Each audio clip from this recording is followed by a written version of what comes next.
நம்முடைய தேவன் நல்லவர், அவர் இரக்கம் உள்ளவர், அவர் கிருபை உள்ளவர், அவர் மாறாதவர், நேற்றும் இன்றும் என்றும் மாறாதவர் சொல்லி நம்முடைய தேவனை குறித்து நிறைய சொல்லிக்கிட்டே இருக்கலாம். அப்படிப்பட்டவர் நல்ல அன்புள்ள ஒரு தெய்வம், மகிமையான ஒரு தெய்வம் அவர்.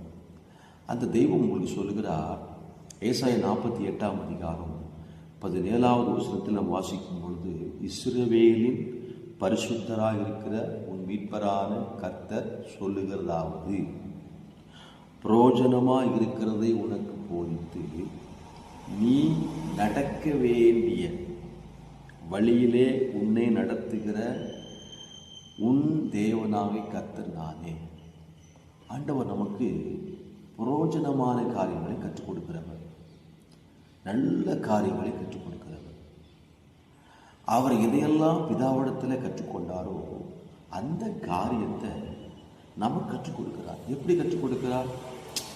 ஜெபத்தின் மூலமாக கற்றுக் கொடுக்கிறார். ஜெபிக்கும் போது அவர் சில காரியங்களை கற்றுக் கொடுக்கிறார். வேதங்களை வாசிக்கும் பொழுது நமக்கு கற்றுக் கொடுக்கிறார். எப்படி கற்றுக் கொடுக்கிறார்னா, அந்த பரிசுத்த ஆவியின் மூலமாக நிறைய காரியங்களை அவர் கற்றுக் கொடுக்கிறார். நம்முடைய தேவன் இதையெல்லாம் கற்றுக்கொண்டாரோ அதையெல்லாம் ஒன்றும் மறைத்து வைக்காமல் முழுமையாக நமக்கு சொல்லிக் கொடுக்கிற நல்ல ஒரு தகப்பனாக இருக்கிறார். அந்த தகப்பன் சொல்கிறார், உன்னை நடத்துகிற தேவனாகிய கர்த்தர் நானே அப்படிங்கிறார். ஆண்டவர் உங்களை எப்படி நடத்துவாரா? தடைகளை நீக்கி அவர் நடத்துவார்.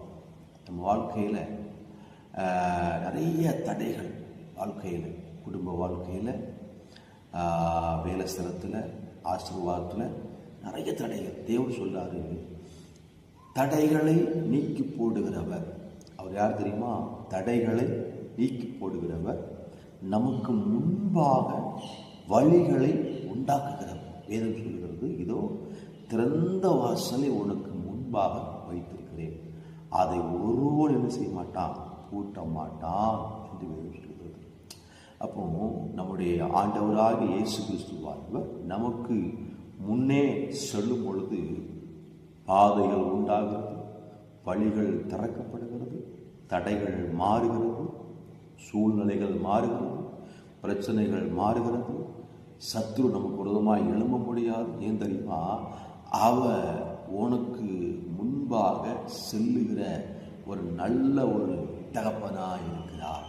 எனக்கு பிரியமானவர்களே, நாம ஜெபிக்கும் ஆண்டவரே, எனக்கு முன்பாக நீங்க